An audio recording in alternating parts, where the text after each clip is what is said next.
Right, hello, Andreas. There we go. How we doing, my friend? I'm all right. How are you? Yeah, not too bad, thank you. Good, good. Oh, thanks for having me on.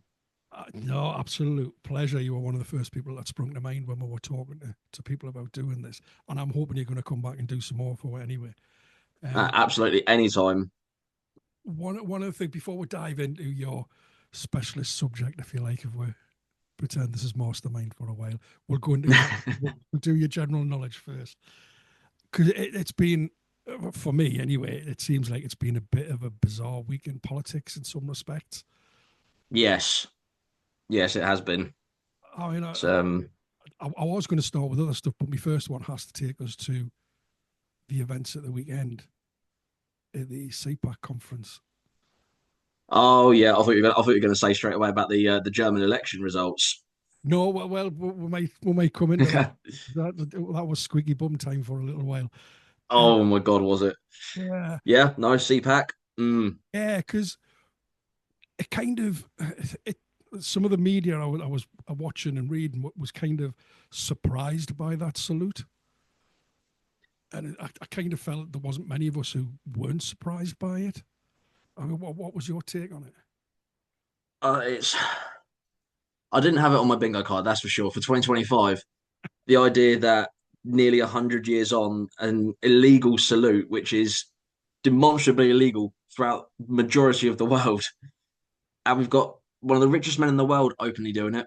Then we had I don't even know, he's an alleged priest from GB News. Oh, He did it, and then because apparently he's been defrocked, but apparently I thought you had to be actually like qualified to be a priest. no, Because apparently he hasn't got qualifications, so I need to fact check that one. he was I a can't remember. I can't remember his name. And then obviously, of course, Steve Bannon, yeah. who literally he didn't even do the heart bit. He just openly just did the angle. And there's people that are actually justifying it. I'm. What has happened? What has happened? It's just is this like the upside down? Is this Stranger Things or is this Black Mirror? Like what is it? What's going on? I've got no idea, but I mean the whole thing with Steve Bannon, he's always been pushing the white nationalist agenda. So it's kind of, Oh but this yeah. was kind of his occasion to bring it back to the mainstream, wasn't it? But what Mm. surprised me most, and what I'm going to ask you about, is the fact that you had France's national rally, who are self-proclaimed far right, and they declined their attendance. They were lined up to attend until that salute came about, and they turned it down Oh because wow, I didn't know that one. that was my interpretation. Was the national rally was set up, or their leader, Mm. um, but they felt it was too far right. But then you've got Nigel Farage from Reform. Yeah. What The what what do you make of it? Nigel's oh, like Nigel's recent his was it a speech? I suppose a speech is probably the more accurate description of it. The speech that he gave at CPAC was nauseating. It was sycophantic. The man is portraying Britain to be a country of bootlicking to Donald Trump and the US.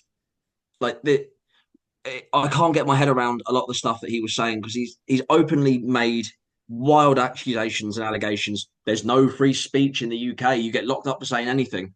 Um, that's what you just sit there and go, Nigel, you're on every single platform possible. You literally speak your mind all the effing time. Where is your free speech taken away? And then you've got the fact that he literally portrays the Donald. I don't know how people aren't seeing this as a problem. He's putting the Donald literally on a pedestal above everyone else.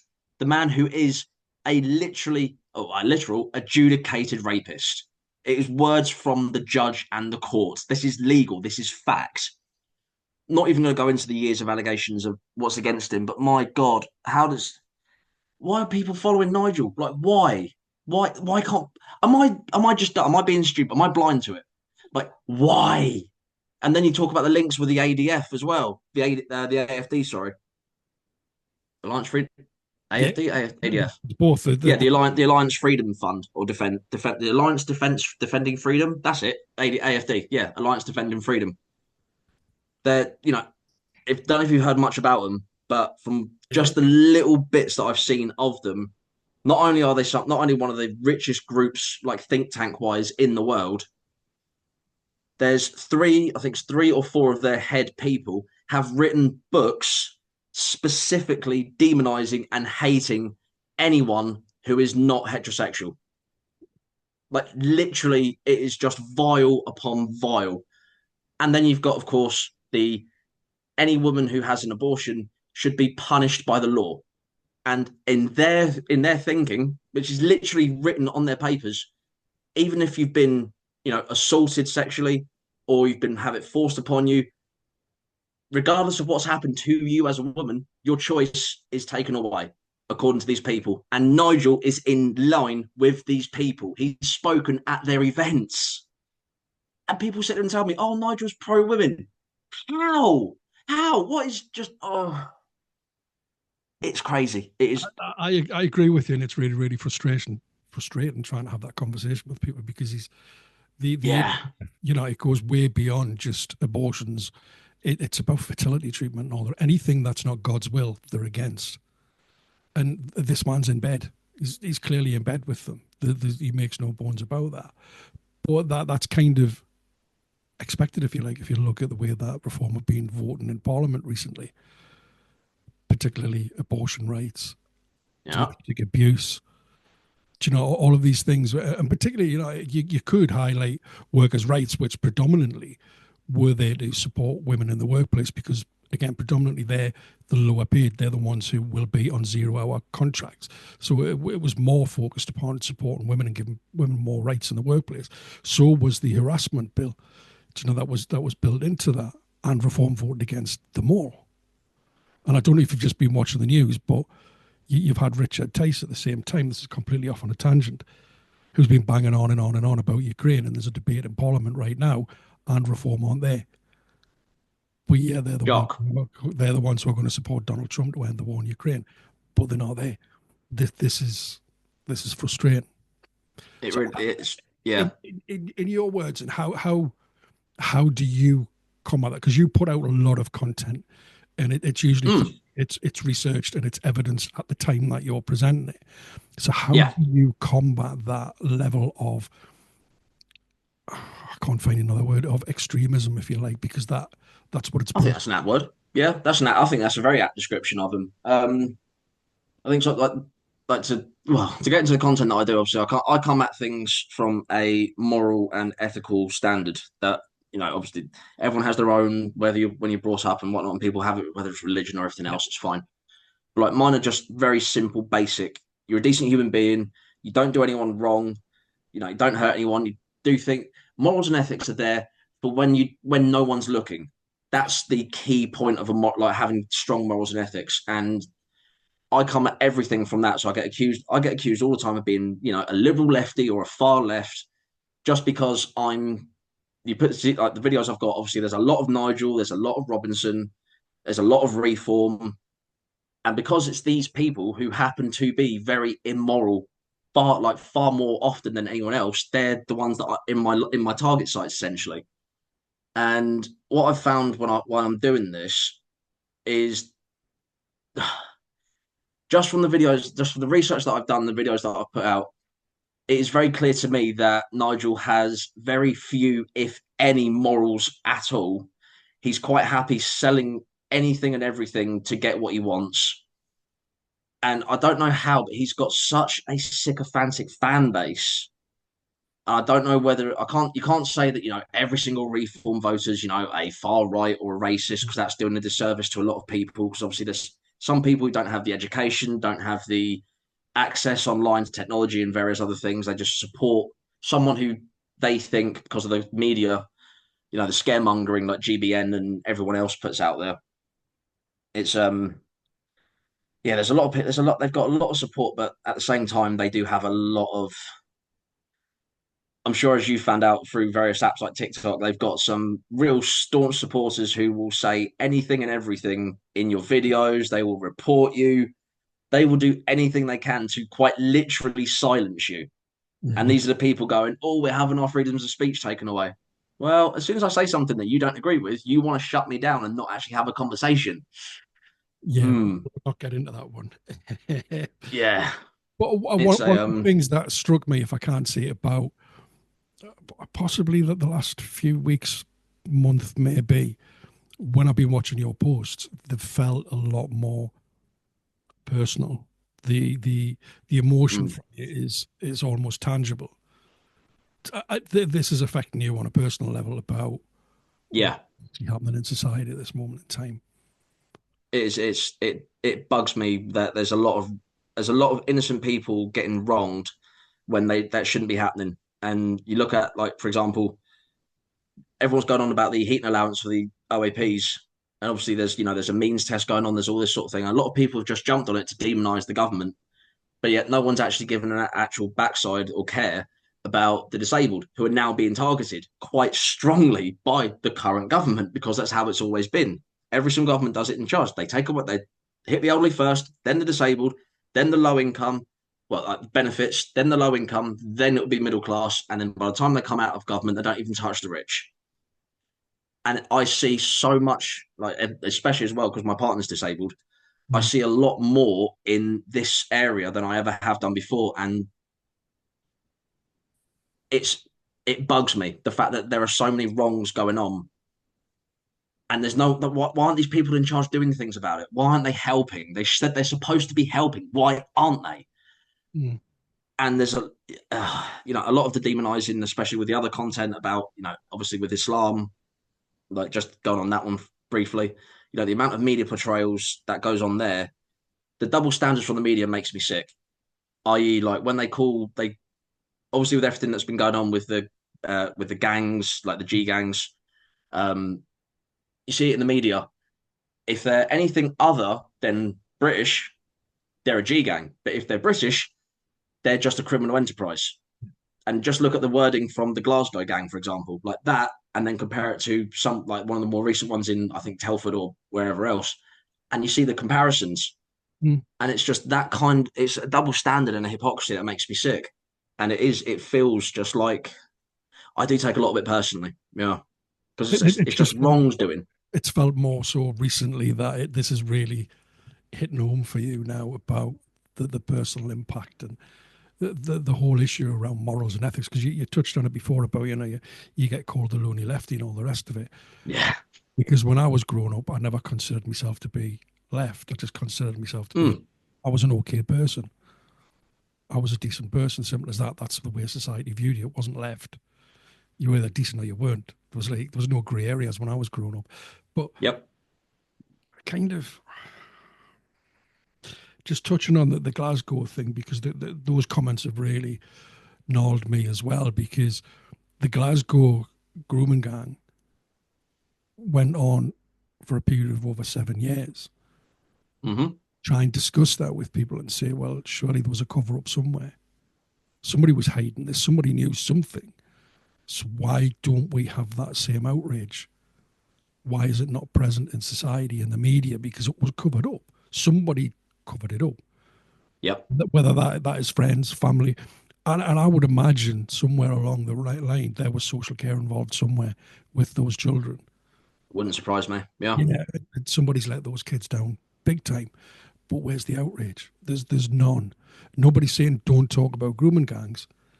We're just saying let's have an adult conversation about it. Yeah, absolutely. And when you got certain figures out there, like the convict who's currently sitting in Woodhill prison right now, people sit there and go, "Oh, he's against these people." But no, he's only against specific ones. If he was so morally high on this, he would be like me and you and all the other rational, critical thinking, capable people, and be against all of them and call out all of them wherever you see it and help people wherever you can. It's yeah, it's see that's one of the big ones for me. It's people who selectively choose who they want to target instead of going, there's a huge problem as a whole. It's got nothing to do with religion. It's got nothing to do with race. It's got nothing to do with language. It is down to those people and their mental capacities, and they should not be doing what they're doing. Call them all out on it. It's simple, but apparently Yeah, if you're white British, you get a little bit more leniency in the media. Absolutely. And this seems like a really good opportunity to jump in um, with the person sitting in Woodhill at this moment in time. And this intrigues me about you. And I don't mean this in a patronizing way. So if it comes Go across, on. I have known the likes of Tommy Robinson, who you actually let in for quite some time as an older person. So it always intrigues me on a younger person, if you like. I know you're getting on a bit now, but I've still got a lot of years ahead of you. So it always intrigues me to see a younger person coming through and having their take on it, rather because it's not. How old are you now? Sorry, 36. 36. Right, shit. I wasn't going to go that far. I was I putting you down in your late 20s. was So literally talking to the missus about this last night. I don't feel my age. I don't look my age. I don't even act my age, to be honest with you. I wouldn't yeah, if I'd have told you I'm 4 years away from 40, would you believe me? not at all. Not at all. But because I grew up with the likes of Robinson hitting the streets and Mm. the likes of Nick Griffin before that and the National Front before that. So at what point did Tommy Robinson come onto your radar? He came onto my radar quite literally 2009, right as it started, because Right. there was at the time I was residing in Brighton, which is of course a very Brighton lives in its own bubble. Yeah. And the one thing I love about Brighton is it doesn't matter who you are, what you look like, where you come from, what your gender is, sexuality, all of that. None of that is relevant. It is just whether you're a good person or not. And that is what I loved about Brighton. And when that EDL lot came the first time, there was a like I was in the streets counter protesting with my people because at the time I was working in the more flamboyant scene, and a lot of the LGBTs, a lot of the drag queens, everyone got together and like where these like EDL like were walking straight down, they were walking right down West Street, which is like the big street in Brighton. You know, all like they had people with chains and dogs, string vests, Stella, like fags on, everything else, and you know all these England flags, England till I die, and all this kind of nonsense. He wasn't there because obviously the counter protest that happened, the entire street on the seafront was counter protesting. There were, people all dressed up in different colours. Obviously people doing whatever they're doing, and they had counter signs like Erectile Dysfunction League, like all of this great stuff. And you could just see it, and I was looking at going like these people who were in the EDL because I didn't know much about them. All I heard was English Defence League and criminal activities. That's all I first heard about them. Then when I saw them, I could see a lot of these people just abusing people that I was with just purely for what they looked like. Mm. Some of my friends weren't even gay, they were just protesting, but they just dressed up. And it was just like, homophobic slurs. I was just looking, going, yeah, this looks really bad. And then when I started looking into who he was, that was when I first found out. I was like, hang on a minute, his name's not even Tommy Robinson. What is going on here? And then you look up back then it was all over the internet. He didn't have as much power as he does now, where there was a lot of allegations about violence to his ex-girlfriend in the early 2000s. Then, of course, the random assaults in football fields, in football matches. I think there's actually footage of him on X going up behind a man in Portugal after a game, him and his friends, and he quite literally punching the guy in the back of the head. And you just look at it going like, hang on a minute, this is the guy who's supposed to be your righteous leader. Mm. Why would you want to follow that? And it's everything I've seen from him from quite literally day one. Everything about him I'm against. He doesn't want to call out everybody. He publicly defended his best friend who set up the EDL with him, which was beforehand the JEDL, Richard Price, convicted PDF file, and he still to this very day calls him a political prisoner and says it was a stitch up. Call him out for what he's done. There was proof, definitive evidence. Otherwise, he wouldn't have been convicted. And yeah, when you're calling out other people, but you're not calling out your friends, you've got a moral problem, and therefore you're choosing and picking who you're doing. And it's just so coincidental as well that a lot of convicted PDF files happen to follow his group back then. Even back then, I know about a few of them, and it's just I'm fully against all of it. Yeah, there's a lot So of. him, yeah, So we understand the whole EDL thing, and his version of events was that he broke away from the EDL because it was becoming too racist. Yeah. I've got a slightly different interpretation of why he moved away from the EDL, but I'm very intrigued to hear what your thinking is. All I heard from back then, it was like literally, obviously, the rumors were circulating that he's moved on because of the.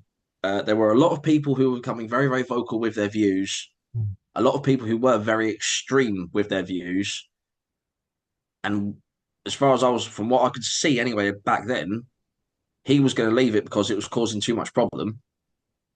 And in all honesty, I thought that was the end of him. I thought that I was looking at it going, oh, so he's left that.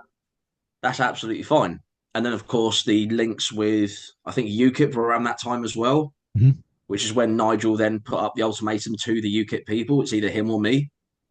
And they carried on hiring Robinson as an outside employer.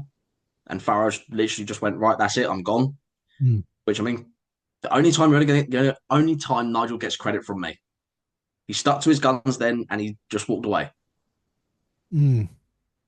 But in Okay. terms of him leading the EDL, like I don't know anything unless you know more than about I, it than I do, because obviously it's more your area than mine. Because obviously I was right down south when all this was going on. yeah, there's kind of different stories, but it kind of seemed to come about with the rise of the far right in Germany and also his affiliations in America. Who Oh yes, That's when yes, the the right money Germany. What was that started group? coming in, and the output, if you like, even though it wasn't, was put across more professional, and Yeah. there was more of a splurge on social media about who he was and what he stood for, and that's when he then had his publicist and all the rest of it employed for him, and then he had his ties to Shillman and Israel and all the rest of it. I Mm. don't think anything was ever proven, so it would be wrong of me to say it, but you can Was kind of it Pegida? I couldn't think of who it was. yeah. So it kind Yeah, of all came together at a certain period because he then had that period where he went to oh man, who was it? Was it Quillam? Oh, I can't remember. I want to say Quillam, but it doesn't sound right in my head. Where he went to confess his sins and he was going to change his ways and all the rest of it. There was this big media outpouring, but that was all just a lie too. I don't remember that one. Yeah, yeah, you'd have to have a look at that. There was something he had a meeting. I That can't, wouldn't surprise. It wouldn't surprise me if it's just a media attention grab. I yeah, mean, bear in that mind the man. This is the man that everyone calls a patriot to the UK. Yet he's kissed the Israeli wall and swore allegiance to Israel. So I still don't understand how you can be a patriot to one country and swear allegiance to another. absolutely. That's that confuses me. But yeah, that Pegida group, they disbanded very recently. Funnily enough, Yeah, and guess where a lot of that Pegida group put themselves to. I'm assuming it's going to be the AfD. Yep, Mm. it's funny that, isn't it? And yet the German intelligence described the AfD as far right extremists. Whether there's a number of them being arrested for um, extremism and their allegiances to Hitler. Then, Jesus whips. can I just say, in 2017, Nigel Farage shared a stage with them and still supports them to this very day. So again, do you need another clue as to where Reform UK are heading? I'm not being fun. Nigel Farage, NF, National Front, NF. Someone's got to put it together, surely.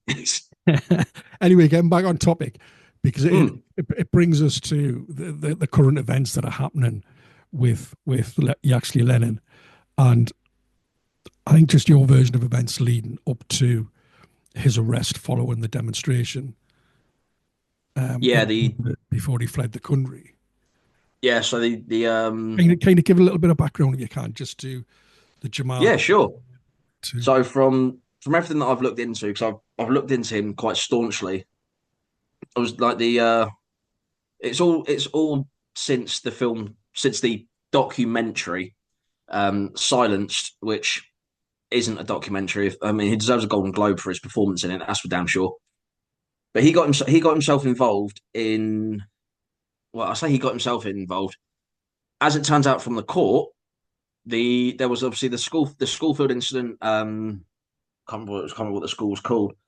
But there was a newspaper article about an allegation of this child being waterboarded because he's a Syrian refugee, and the media obviously demonized the kid who poured water over this Syrian boy's face whilst pinning him down on the football field. And with that demonization, that attracted Robinson, and it turned out that the kid who did the water on the young lad Jamal, what was the kid's name? It's in the court documents. Bailey. That was it. I'm trying to think. Similar to my dog's name. His uncle is a staunch supporter of Robinson. He was literally a member of the EDL. It's all documented. The kid was quoted in school for quoting EDL stuff. So there was already a lot of concern there. Mm. The uncle reached out to Robinson to get him involved, to try and help in whatever way it was possible. Now, of course, all the people who are going to watch, who are going to claim silenced is true, because he's always talked to teachers in this film, and you see the truth, but you don't actually see the conversations from knocking on the door to the end. You only see bit parts of it, just like Nigel's bit-sized politics. There's all of it's very switchy and clickbaity. Wasn't there things within the court documents which said that the media that Robinson used had been manipulated? The media that Robinson used, this only got found out recently because of his recent court case, but Silenced was fully paid for and endorsed by Alex Jones. Alex Jones being the conspiracy theorist who denied Sandy Hook, who still owes those families millions of dollars for the slanderous lies he told. And this is all, again, court-proof facts. So you've got a conspiracy theorist who's paid for the entire film to be made, who's also obviously publicly backing him on various platforms. And with this film that he's made it look like that the Syrian boy was a problem. He's had kids say their version of events. He apparently provided proof via Freedom of Information Act, but yet that was completely unverified. Then Jamal, the Syrian boy, he's actually sued the Actually Lennon for defamation. So, of course, it's a civil case because he's suing of defamation. And to any sort of, you'd think if you're being sued by a child for defamation, you'd think if I'm in the right, I'm bringing you every bit of evidence tangibly possible, physical, factual, everything. Yaxley Lennon brought 5 children because he wanted to try and win the case under hearsay. And then if you read through the court document, it's like 140 something pages, 120 something pages. I've read through it. And, the kids' statements, every child he brought in admitted they didn't write their statements, and they all refused to name the adult who did. There's a huge red flag. A lot of their statements didn't corroborate with each other. There was clear, one of the kids had overheard one of the others, which the judge had even said in the case, it's very clear, you overheard this. This is why you've lied. The only thing the judge couldn't work out is why 2 of the children would lie. Whereas he goes, the other ones, there's a lot of reasons as to why they would. And then you find out, like in the Silence film, for example, he says he housed Bailey and the entire family. Those were his exact words in that film. In the court document, Bailey himself says, my uncle got in contact with him. He set us up in a safe house with him, just him and the uncle, with obviously with Robinson for 4 months. But yet in the film, he housed the entire family. So it's like, hang on a minute, something's not adding up here. You housed a kid you don't even know with a follower you had. Hang on a minute, there's something not quite right here. Mm. And then the judge has just ruled in favour of Jamal because the kid's brought evidence. The kid brought his school records. School provided his records, yet Stephen couldn't provide the ones that he was apparently after. And it was literally, it was one of the biggest spectacular losses I've ever seen in a court document. And I studied law for 4 years. I've never seen a loss like it in all my life. I don't know anyone who'd be daft enough to try and go in with hearsay. So good God. What do you say to Robinson supporters? Because there's a number of them who still claim that some of the teachers had to sign NDAs. Yeah, a lot of them come out. A lot of them come at me with those ones. Oh well, you heard the teachers say it. You heard them say it on this. There's a lot of things that he could have said to get them to say those things. Like if he's got nothing to hide, what I've always said to them, and some of those people who are on TikTok, for example, who claim to be his like in his inner circle because they constantly harangue me. I've said to them, if this is the case, get him to release every bit of footage from those interviews. Get him to release it from the minute he walks up to that door to the very end. Because I've watched that film Silenced, I've broken it down bit by bit, and I can tell you every single minute of the cuts. I've got it all written down. It doesn't make sense. How can you have a statement? You can't take a statement from someone who, one, clearly didn't know they were being recorded, and two, without any full given context, because there is every possibility that the teachers might be telling what they've said might be true. There is a possibility of that, but there's every equal possibility that he got them to say it in a gotcha situation or he threatened them. Like that's a possibility, but because you can't see it, you Hmm. can't rule it out. So, wasn't there something in the court documents that said about there was evidence to demonstrate that the media presented had been manipulated? Oh,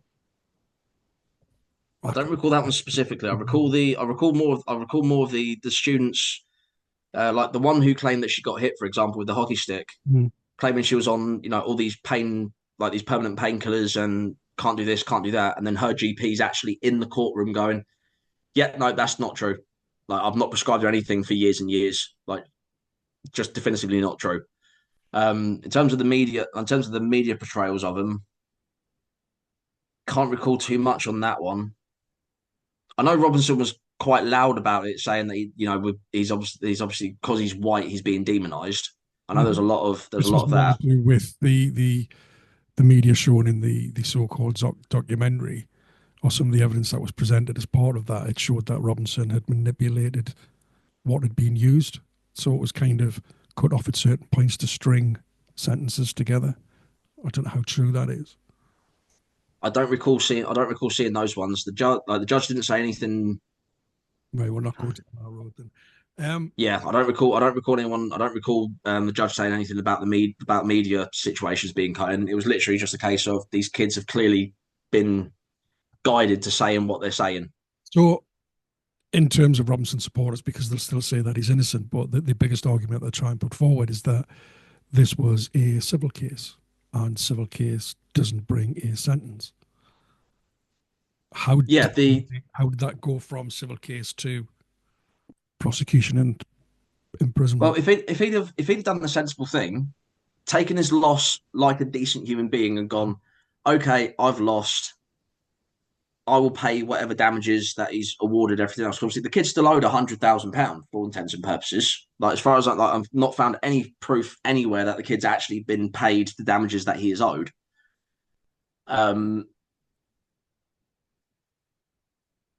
I've lost where I was going there. How we made that jump from civil case to Thank you. Yeah. So if he'd have just paid that off, if he'd have just paid the kid and just be done with it, because the court, like the judge, also ruled in that he needs to stop. He needs to stop telling these lies, which then, of course, you get the film Silenced, which should have been taken down, but of course, it's now got a stupid amount of millions of views. And what he's then done is breached a court order, which is then contempt of court, and that is where it becomes a criminal matter because then he's also got two prior records of contempt of court. The average sentence for a contempt of court, if you get put in prison, is 2 years. That's the average. Some people get more, some people get less. He is funnily enough getting less. He's only getting 7 months to be served, so he should theoretically be out in May. But there's a possibility it could be extended on March 20th because one of his followers let slip that is the date he's back in court for the T charges.